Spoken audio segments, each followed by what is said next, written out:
Amém? Glória a Deus. Eu não sei se você sabe, mas hoje é Pentecostes.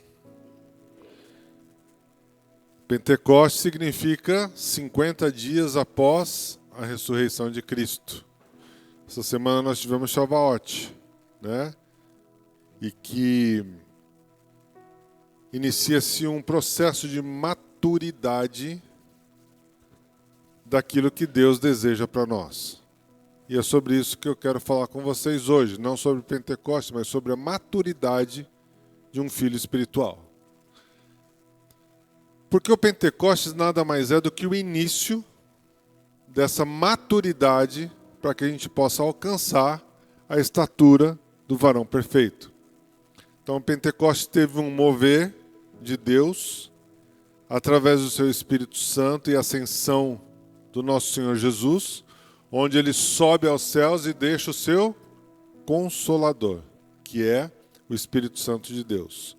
Maturidade é um processo constante, onde nos mostra de que forma estamos nos tornando pessoas melhores ou espiritualmente melhores para alcançar uma relação com Deus e uma relação com os nossos irmãos naqueles lugares onde nós somos inseridos para que nós possamos conviver.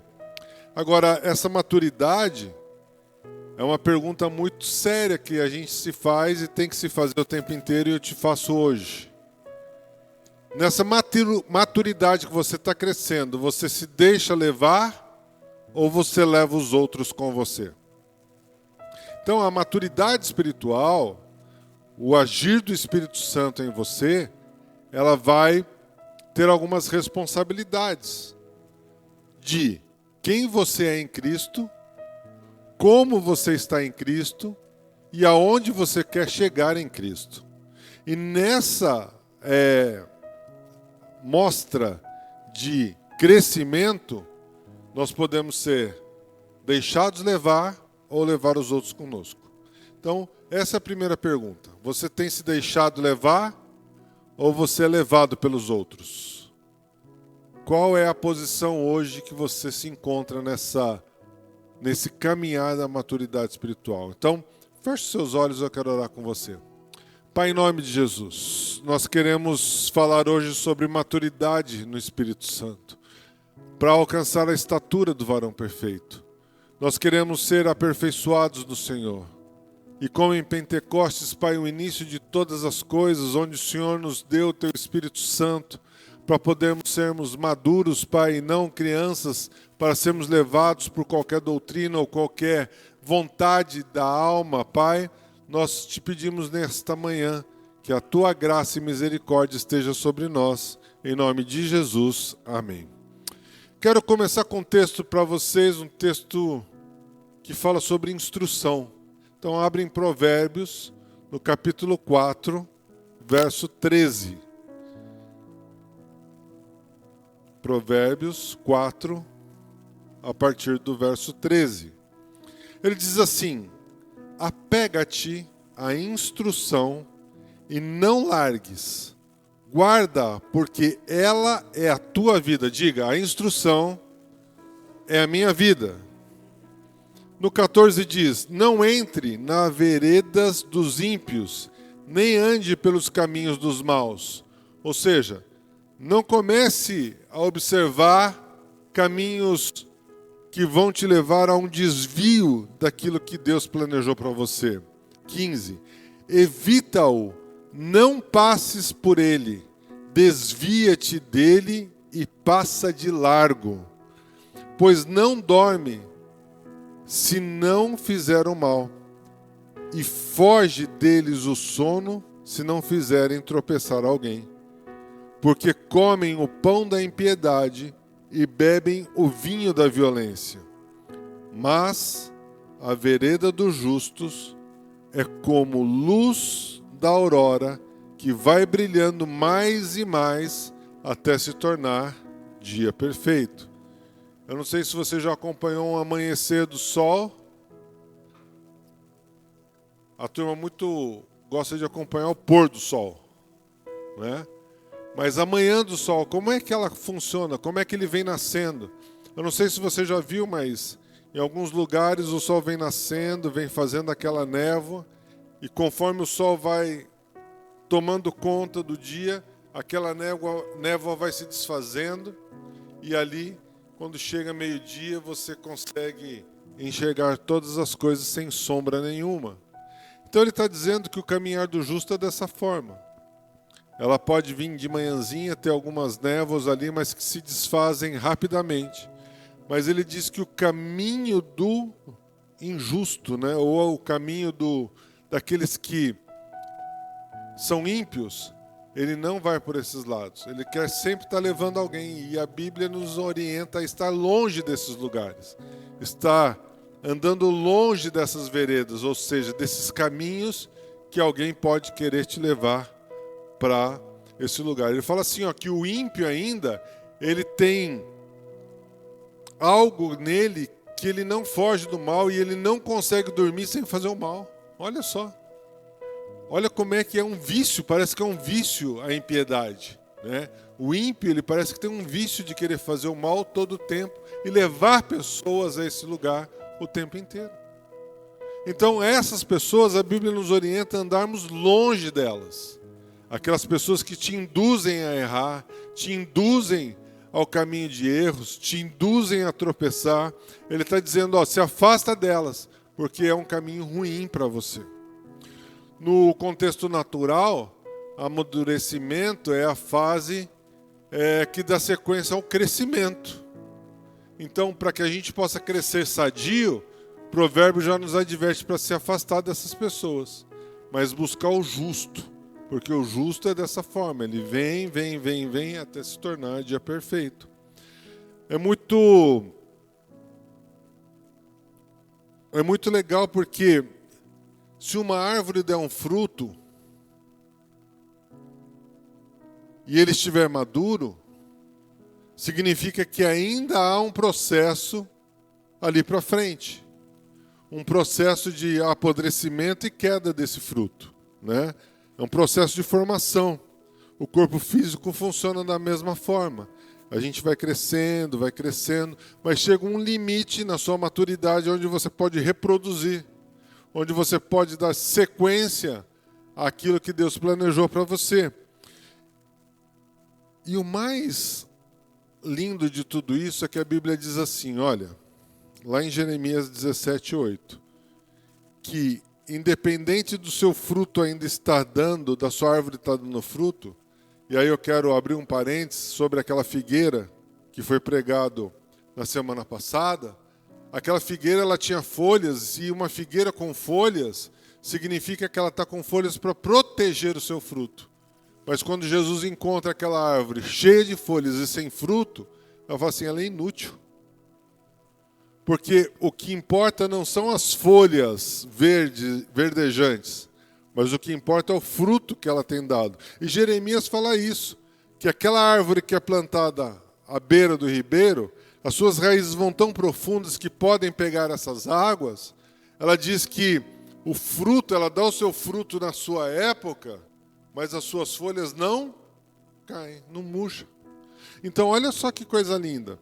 Ele está comparando uma vida nossa de amadurecimento com aquela árvore que é plantada à beira do ribeiro, que não era aquela figueira. Então, nós encontramos alguns tipos de árvores que o Senhor nos mostra na Bíblia, que é aquela frondosa, mas sem o fruto, e deveria ter fruto porque ela estava com as folhas verdes. Ele fala de uma árvore de Jeremias 17:8, que é plantada à beira do ribeiro, né? E ela dá o seu fruto, e ela também, a sua folha não murcha e não cai. Numa outra parte, ela diz que aquelas folhas servirão de remédio para outras pessoas. Olha só, cura para outras pessoas. Então, esse amadurecimento, a Bíblia vem trazendo de várias formas e nós precisamos fazer um compilado de todo ele para que a gente possa entender o que ele quer dizer sobre o amadurecimento, né? Então, exercitando a disciplina de um cristão, nós chegamos a uma maturidade. E como é que você exerce isso, né? A Bíblia nos diz sobre esses filhos maduros e filhos não maduros. E ali ele encontra dois estágios, né? o teknós e o huios.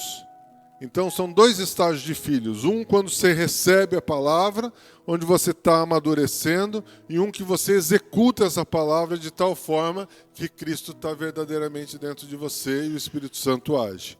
Olha só, após receber o Evangelho da Graça, o perdão de seus pecados, a vida divina, somos introduzidos numa vida da igreja.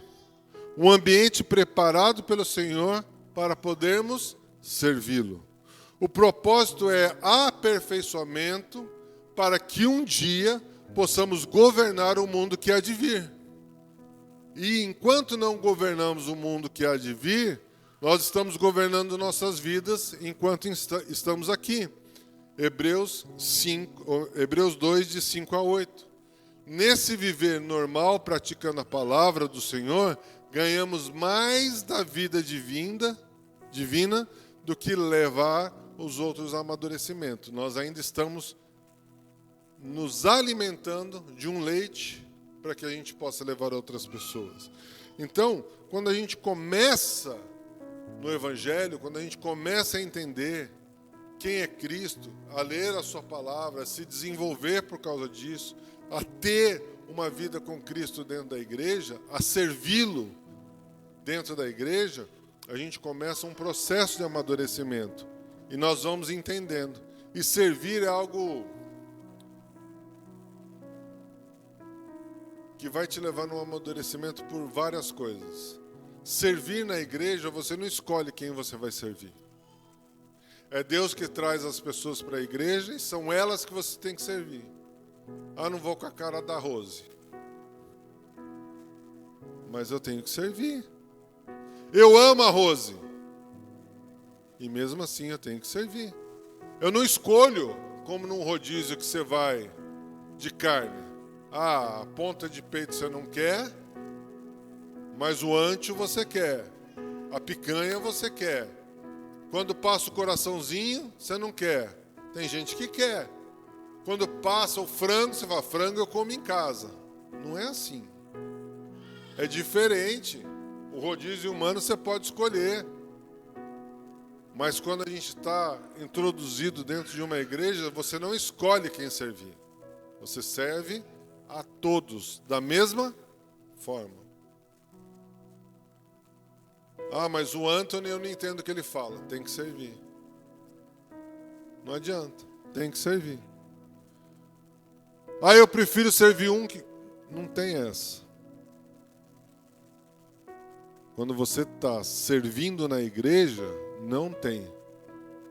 Todos nós somos um esqueleto. Não temos cor, não temos nacionalidade, não temos cabelo lindos, nada. Servimos porque Cristo nos chamou a servir. Aí Romanos 8,14 diz assim, pois todos os que são guiados pelo Espírito de Deus são filhos de Deus. Guiados por quem? Pelas nossas vontades? Pelo nosso entendimento? Não. Guiados pelo Espírito de Deus. A palavra filhos, no grego, que é huios, que significa um filho já maduro, já maior, que é esse que é guiado pelo Espírito Santo, esses são filhos de Deus. Portanto, todo aquele que vive no Espírito são esses filhos maduros, guiados por Deus, pelo fato de praticar a palavra do Senhor, se tornando sensíveis ao guiar do Espírito Santo. O guiar do Espírito Santo ele pode vir de várias formas, de muitas diferentes formas. Você pode ser guiado pelo Espírito Santo de Deus porque você o escuta audivelmente, porque você o sente e leva essa instrução, pela instrução do seu líder, pelas palavras que são lançadas sobre a sua vida, pelo louvor que de repente você ouve. Então, não é uma forma única de agir do Espírito Santo de Deus. Mas lembrando que ele pode se entristecer quando não atendido às expectativas daquilo que Deus quer para você. Então, o Espírito Santo, ele é um ser vivo que está dentro de nós, que foi deixado para nós, é um consolador. Outra coisa, é o Espírito Santo que vai te convencer de algo. Não adianta você ser aquele crente que fala, porque no muito falar a gente dá bom dia a cavalo. É o agir do Espírito Santo que vai convencer. Às vezes a pessoa é dura às questões do Espírito Santo, não é um problema seu. A sua função é estar falando o que Deus tem através da vida de cada um. É você estar sendo guiado pelo poder do Espírito Santo. Se ele quer ouvir ou não, o detalhe é outro. Moisés, quando estava lá no deserto, ele falou assim: Senhor, eles estão revoltados contra mim. Deus fala para ele assim: fica tranquilo, não é contra você que eles estão revoltados, é contra aquilo que eu estou instruindo a eles que eles estão revoltados. Deixa que eu tomo conta. E ali ele teve várias formas de agir, o próprio Deus. Abrindo um buraco para que uma família inteira caia, ou sendo benevolente a ponto de escutar a voz do sacerdote e ele libertar aquele povo de tudo aquilo que estava vivendo. A palavra filhos maduros ocorre 12 vezes na epístola de Romanos. E os filhos fala de relação legal que temos com o nosso Pai celeste, assim como também está em João 1,12, que diz assim: deu-lhes o poder de serem feitos filhos de Deus. Se refere a um momento em que nós somos gerados por Deus para nascermos de Deus como um bebê de Cristo, um bebê espiritual. Então, naquele momento, quando Ele nos dá poder para sermos chamados filhos de Deus, começa um caminhar que vai levar a um amadurecimento. Pergunta: a árvore que não dá fruto, ela é cortada, ela é podada ou tem que esperar?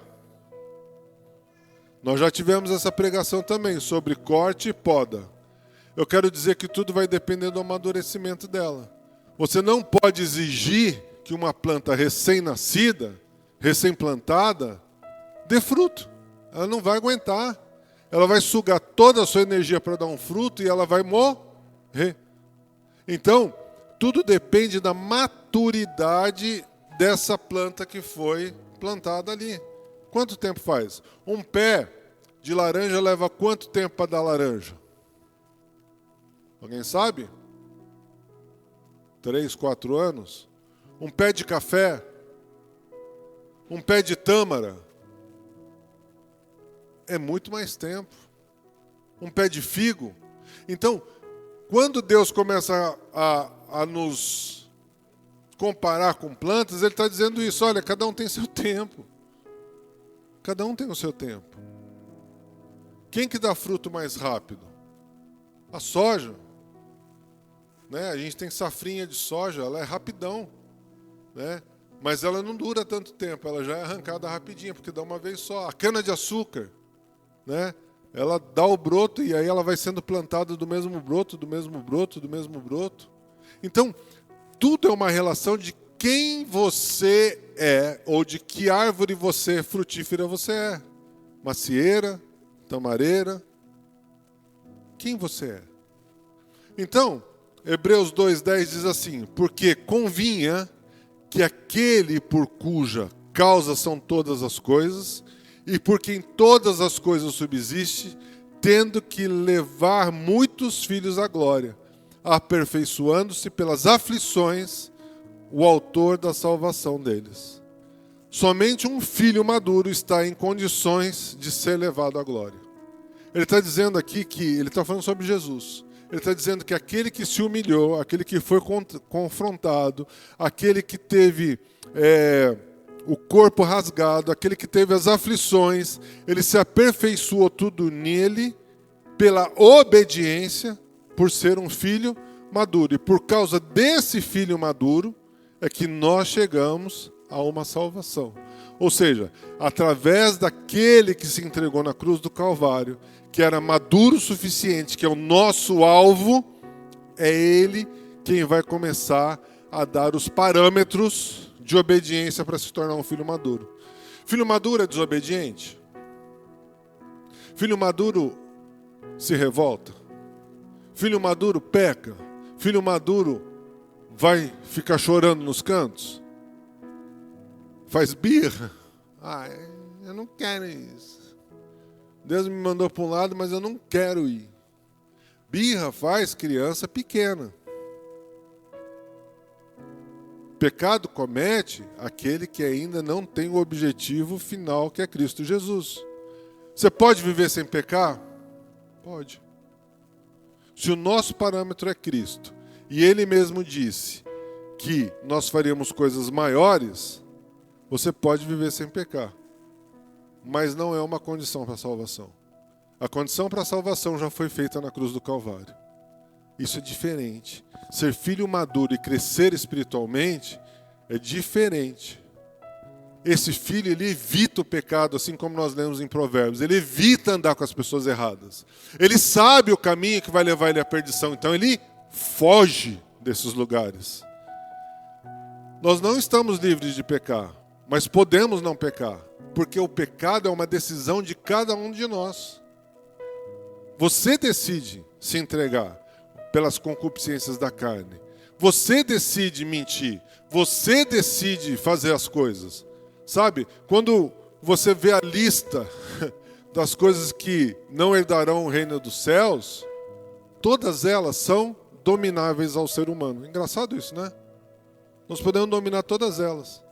Mas a gente tem um versículo que nos mostra, e a gente se esconde atrás dele, mas a carne é fraca.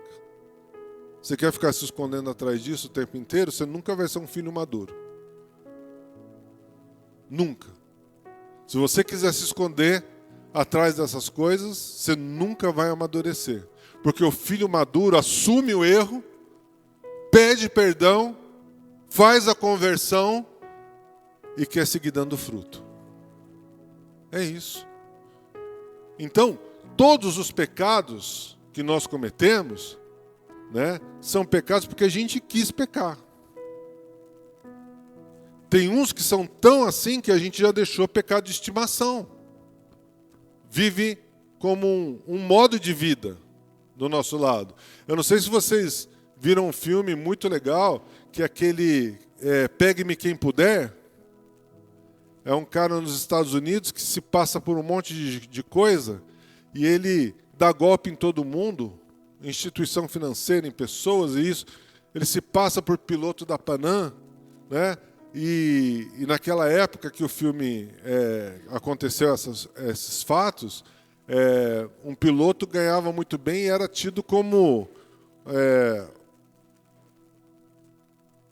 uma excelência naquilo, né? Então, quando ele andava, todo mundo, olha, ele é piloto, olha, ele está de uniforme, olha, que não sei o que lá. O modo de vida operante desse homem era mentir o tempo inteiro, dar golpe o tempo inteiro. Ele já não tinha mais, a consciência dele já estava até cauterizada com tudo aquilo. Ele não tinha aquilo como um erro. Ficou tão comum a mentira na vida dele que ele vivia mentindo. Até a personalidade dele mudava para mentir. Ele se passava por várias pessoas para poder viver. Então, viver em pecado é isso. É quando você assume uma forma, onde você assume um lugar, onde você não controla mais e isso faz parte da sua vida. Né? Então, quando você tem uma amante, é isso daí que acontece. Você assumiu um modo de vida. E essa amante está ali do seu lado e aquilo lá não faz mais. Nós vimos, uns 4, 5 meses atrás, aquilo ficou tão comum, trair a esposa, que a mulher saía com o cara em lugares públicos. Já não era mais escondido. Já não era mais algo secreto. Era algo exposto. Então, quando o pecado domina a gente, quando a gente faz as coisas pelas nossas concupiscências da carne, é isso que acontece. a gente já não percebe mais quem você é. A natureza de filho de Deus já não habita mais em nós. O Espírito Santo já não tem mais como te convencer de nada ali, porque você não quer, você bloqueou a ação do Espírito Santo na sua vida. A sua mente já abortou quem é Deus na sua vida. Essas pessoas até podem ir na igreja, podem frequentar um local, podem fazer, mas lá fora já não é mais. Há uma conveniência de vir ao domingo no culto, ou de ir na quarta no estudo, ou de fazer qualquer coisa, mas o pecado ainda é intrínseco e vivente e ativo na vida dele durante o dia. Então, isso é viver em pecado. A Bíblia diz, aquele que vive em pecado não herdará o reino dos céus. Ele não diz aquele que peca, porque o pecar é você se deixar cair ou se levar por um momento momentâneo, onde você pode trazer o perdão para a sua vida, reivindicar o sangue do Cordeiro, porque você é filho de Deus, e fazer com que isso transforme o seu pecado já em sangue de Cordeiro. Abolido. Sem o inimigo poder vir te cobrar sobre isso. Agora, quem não é assim, o inimigo fica o tempo inteiro. O tempo inteiro. Então, quando o Hebreus fala que ele se entregou na cruz pelos nossos pecados, é justamente isso. Nós precisamos entender, então, que esse filho que aceita Jesus como único e suficiente Salvador, que começa a ter o entendimento do batismo, que começa a agir, ele está querendo uma mudança total para a vida dele e já não é mais um filho considerado um filho imaturo, mas ele começa a ter responsabilidades de um filho mais maduro. Então isso começa a trazer. No versículo 16 de Romanos, diz assim: o próprio Espírito testifica com o nosso espírito que somos filhos de Deus. Aqui temos a confirmação que somos filhos maduros. Quando você tem a testificação, você sabe que você é salvo, você sabe que você é um filho maduro, você sabe que o Espírito Santo age através de você, você ouve o Espírito Santo, você age as suas responsabilidades através do Espírito Santo, você se deixa tomar pelo Espírito Santo, aí você tem uma confirmação que você é um filho maduro. O que também não te tira de erros. É bom que a gente entenda isso. Mas já é uma pessoa que o inimigo já não fica tentando tanto assim na vida. Ele vai tentar de tempo em tempo. Mas é mais fácil você pegar o bezerro novo, né? O leão, a hiena, ela vai mais naquelas pessoas que estão machucadas, que estão ali, do que um sadio, né? Vocês conhecem a história do Zinzin? Não? Um dia eu vou contar a história do Zinzin para vocês. É um gnu. Zinzin era um gnu que tinha uma manada. E o gnu, esse Zinzin, era curioso demais. Mas eu vou contar para vocês um dia desses. Vou só dar um spoiler. O Zinzin foi devorado pela curiosidade, por não obedecer. A palavra grega para filhos nesse versículo difere do versículo 14, que a gente acabou de ler. Porque significa que lá ainda são crianças, são bebês, filhos pequenos, recém-aceitos por Cristo. Então, trata-se de um filho que Deus ainda considera imaturo. Então aí, quem já teve criança em casa vai entender. Você cuida, você dá leitinho, ele faz o cocô, você acha bonitinho, ele faz xixi, você acha lindo, né? Ele vai lá pegar alguma coisa em cima da mesa, derruba, você fala assim, olha, ele já está subindo na mesa. Quando o filho é mais maduro e derruba uma xícara na cozinha, o que você fala para ele? Entende as relações entre pai e filho como são? Então, Um filho de Deus, ainda criança, não poderá reinar no mundo que há de vir.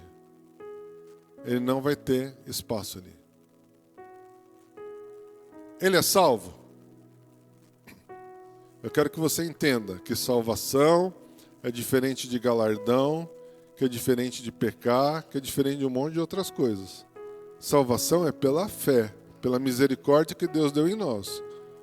O governar é por aquilo que você tem ganho, pelo seu galardão, pelo seu servir. Então, tem gente que confunde isso. Então, porque pecou, acha que perdeu a salvação. Se você morrer em pecado, que são aquelas coisas que eu acabei de citar para vocês, você perde mesmo.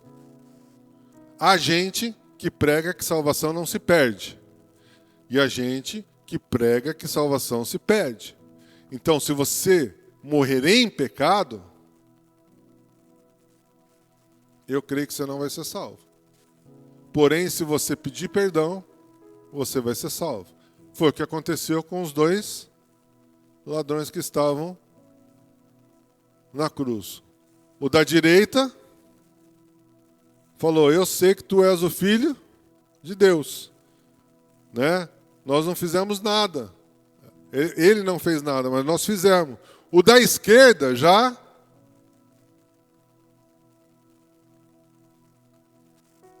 era. Então, é isso que a gente precisa entender. Ali eles estavam na mesma condição, vivendo em pecado os 2. Porém, na hora da decisão final, um chega e fala assim: eu reconheço. Nós somos culpados pelo que nós fizemos, mas o Senhor não fez nada. Você está morrendo por causa dos nossos pecados, dos nossos erros. E aí Jesus fala que naquele mesmo dia ele ganhou o paraíso.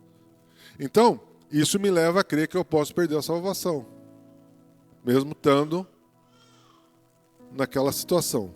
Marcos 10, 15 e 16, o Senhor disse: em verdade vos digo que quem não receber o reino de Deus como uma criança, de maneira nenhuma entrará nele. Então, tomando-as nos braços e impondo-lhe as mãos, as abençoava. Veja que ser criança aqui é receber, ser tomado nos braços, ser filho. Fala de uma posição legal que nós temos com o Pai em uma posição imutável. Uma vez filho, você é filho. Você tem filho rebelde? Você pode ter.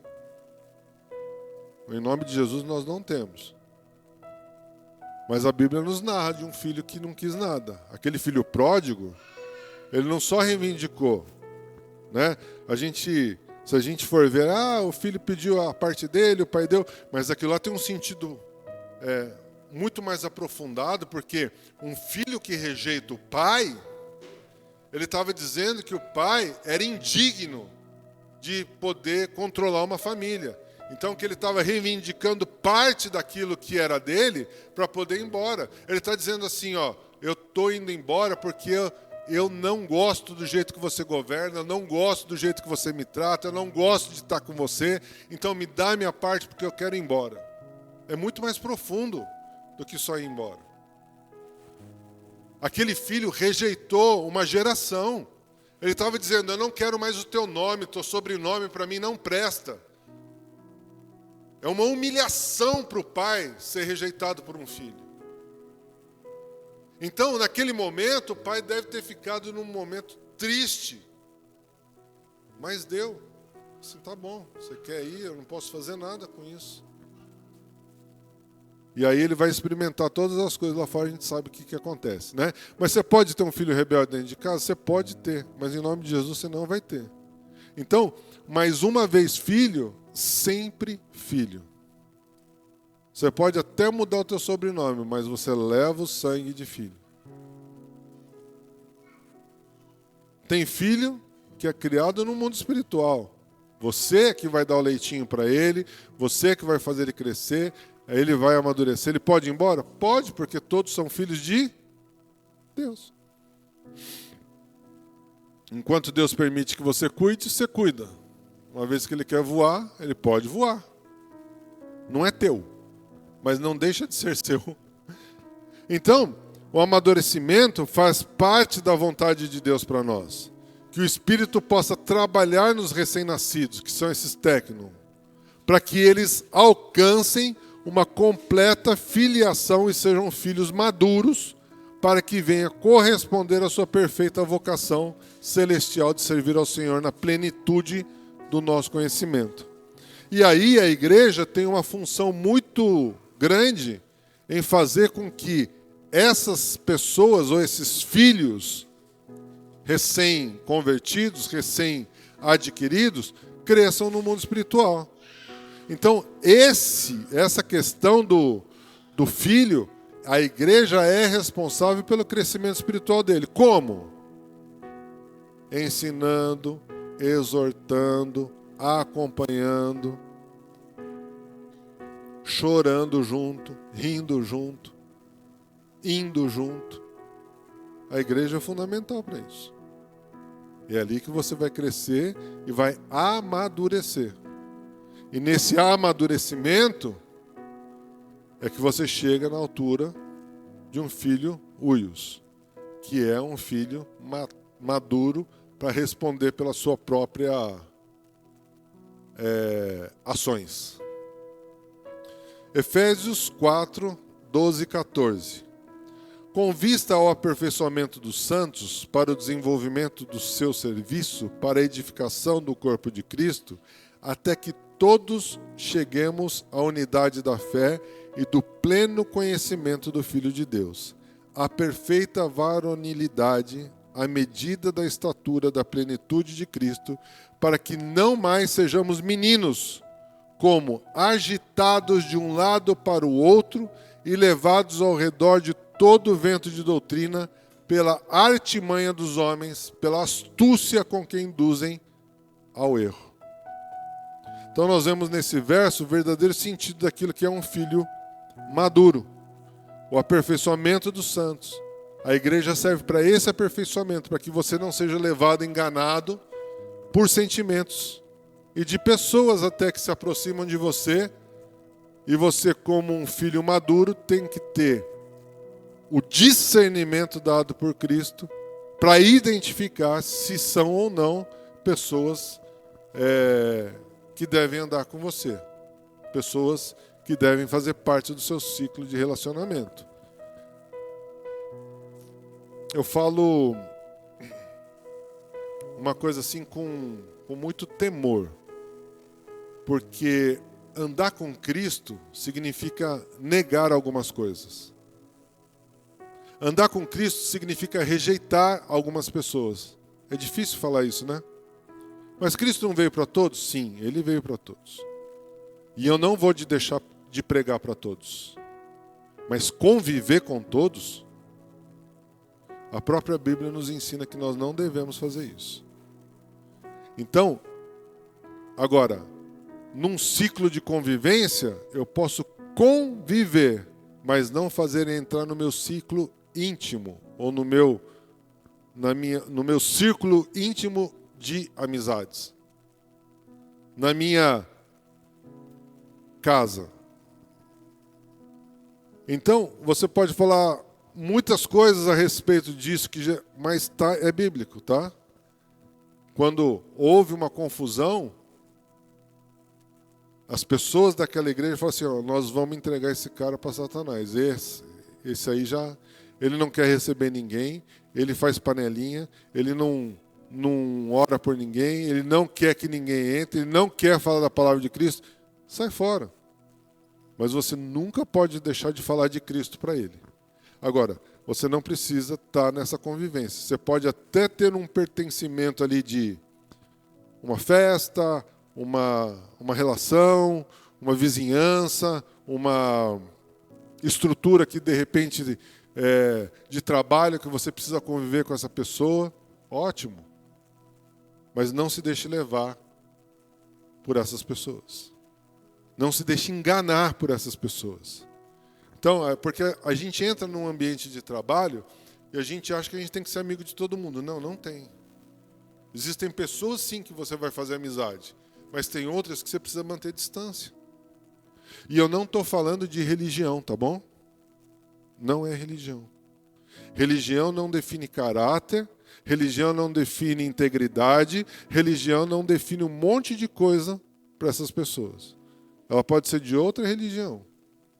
Eu conheço pessoas de outras religiões que são muito mais íntegras do que quem bate no peito e fala que é cristão. Não estou falando de religião. Eu estou falando de pessoas que vão andar com você. Pessoas que têm histórico, você precisa ver. Se ela te leva a desviar, sai fora. Prega Jesus, mas não precisa estar no seu ambiente.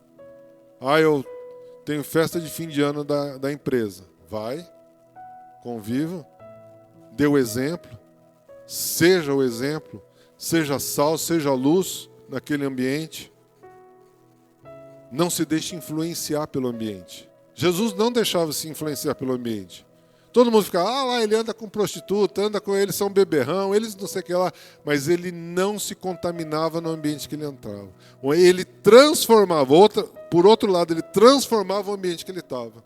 Aquele homem que todo mundo dizia que devia para um monte de gente, quando ele entrou na casa dele, falou assim, olha, se eu devo para alguém, eu quero restituir essa pessoa. Quando ele entende quem é Cristo, ele não quer mais fazer parte daquele outro grupo. Quando ele entende quem é Cristo, ele quer apresentar esse Cristo para todo mundo. E aquele que não quer ouvir? Você vai lançar pérolas aos porcos? Você já falou, a semente já foi plantada. Outros vão regar, mas quem dá o crescimento é o Senhor. É o Espírito Santo que convence, não é você. Você já falou, você fala, você dá exemplo, você anda certo, você pede para ele andar certo, você dá o exemplo de tudo. Ele não quer? Tudo bem. Salvação é individual. A Berta não pode ganhar a salvação minha através da vida dela.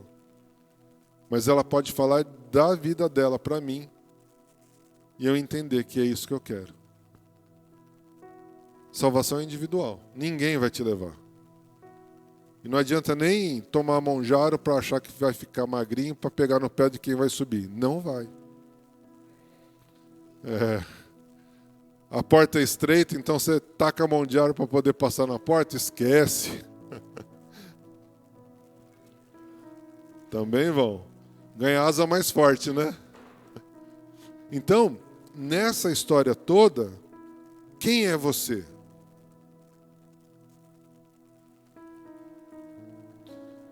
Quando ele está falando em Efésios, ele está falando de uma palavra que eles usam como catartismo, que significa capacitação.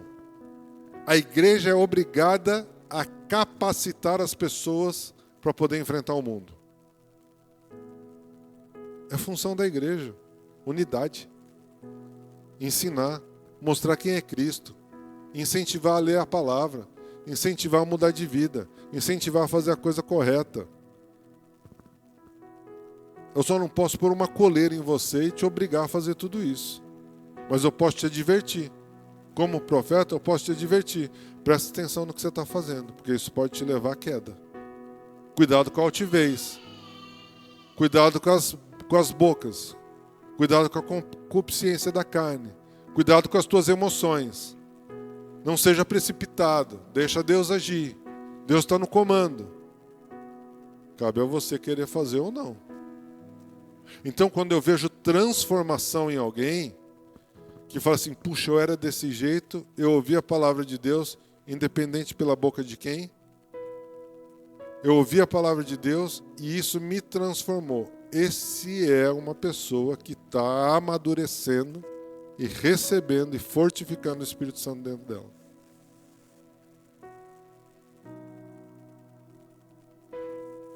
E a glória não é nossa, porque a gente nunca prega sobre nós, a gente prega sobre o que Cristo fez em nós. A honra é dele. A glória é dele. Os créditos são dele. Então, quando a gente ouve testemunhos de pessoas que estão mudando de vida porque ouviram através da sua boca, da nossa boca, a palavra de Deus, toda a honra e toda a glória dada ao Senhor, mas você pode observar e investir, porque são pessoas que querem mudar de vida. Querem ser filhos maduros. Cansaram de ser filhos imaturos, levados por toda a concupiscência da carne, por todo tipo de doutrina, por toda pessoa que vem e conta um blá blá blázinho na orelha. Vamos lá para outra igreja, lá é maior, tem mais estrutura, lá o ar-condicionado não é tão gelado, lá não sei o que lá não sei o que. Sabe, a questão não é essa. O que o Espírito Santo tem dito a você? Perseverança. E Ele vai fazer a obra. Eu não duvido. Sabe por quê? Porque Ele fez em mim. Cristo fez a obra em mim. Então eu creio que qualquer um pode ter uma obra feita, perfeita em suas vidas. Cristo fez uma obra no Mário. Não fez, Mário?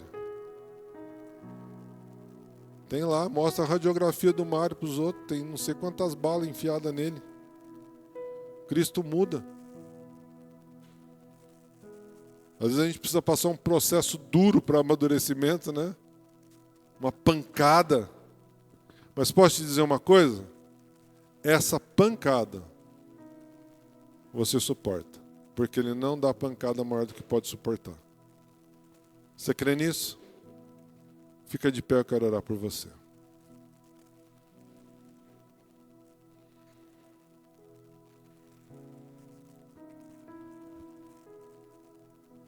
Hebreus 5,8 diz que, embora sendo filho, aprendeu a obediência pelas coisas que sofreu.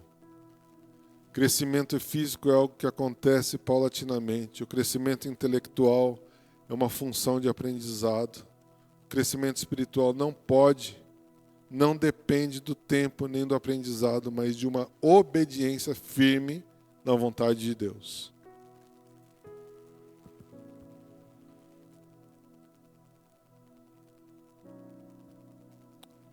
Pai, neste dia que nós relembramos o Pentecostes. Este é o dia em que o Senhor marcou há tempos atrás para que o próprio Jesus pudesse ascender aos céus e nos deixar o Consolador. Nos deixar aquele que vai nos convencer do pecado, nos deixar aquele que vai nos direcionar para as coisas do Senhor. Foi naquele dia, Pai, que o Senhor, através de labaredas de fogo, fez com que o Seu Espírito entrasse em cada um deles. Precisou de algo sobrenatural para aquelas pessoas entenderem. A Tua palavra diz que bem-aventurados aqueles que viram e creram. Mas aqueles que não viram e estão crendo hoje são muito mais bem-aventurados do que aqueles. Somos nós, Pai. Nós não vimos essas labaredas de fogo, mas nós sentimos a presença do Teu Espírito Santo em nós, nos direcionando, nos dando a direção. Nós queremos ser filhos maduros para podermos ouvirmos o não, para podermos ouvir o sim, e não mudarmos quem somos em Cristo, nem conosco, nem com o Senhor, nem com as pessoas. Nós queremos, Pai, ser filhos maduros para poder entender aquilo que o Senhor tem feito em nossas vidas. Pai, em nome de Jesus, que Teu Espírito Santo continue brilhar e crescer e se fortificar dentro de nós. Que Teu Espírito Santo possa ter liberdade para agir em nossos corações, em nossas ações, atitudes. Que Ele vá à frente, Pai, desbaratando todo o tipo de armadilha que possam colocar nas nossas vidas. Tirando, Pai, toda a inveja, olho gordo, Pai, sobre as nossas ações, sobre a nossa vida, a nossa família. Pai, que eles possam ver como nós lutamos para alcançar aquilo que temos hoje e não quererem tomar de nós aquilo que nós temos hoje. Então, Pai, que o Teu Espírito Santo dê uma lição em cada uma dessas pessoas. Que ele possa, Pai, ser tocado e transformado através do Teu Espírito Santo, mostrando, Pai, como chegar e não como roubar. Se existe alguma hoste celestial, Pai, de alguns demônios agindo sobre isso, nós cancelamos agora em nome de Jesus, colocamos para fora e pedimos, Pai, nos protege dessas hostes celestiais, Pai, que não estão com o Senhor. Essas guerras espirituais nós deixamos nas Tuas mãos, Pai, porque nós somos fracos com isso. Mas queremos nos revestir da Tua armadura nesta manhã, para enfrentar o dia mau. Nós nos revestimos, Pai, para poder lutar contra toda a força do maligno que possa vir sobre nós. Nos protege e nos dá, Pai, orientação de como usar cada uma delas. Nos mostra, Pai, como estamos preparados, Pai, para enfrentar isso. E nos prepara cada dia mais, como igreja, Pai, instruindo pessoas a não serem mais filhos imaturos, mas filhos maduros, que vão permanecer na videira verdadeira, que vão florescer e vão dar fruto em sua época. As suas folhas não vão se murchar, as suas folhas não vão cair, porque estão verdadeiramente sendo alimentados de um rio que vem do seu trono. Um rio de águas vivas. As nossas raízes se aprofundam e buscam cada vez mais essas águas do teu rio. Nos dê, Pai, uma semana abençoada. Nos dê, Pai, uma semana de crescimento em todas as áreas da nossa vida. E eu te peço isso em nome de Jesus. E a igreja diz amém, amém e amém. Dá um abraço bem forte na pessoa que está do seu lado aí.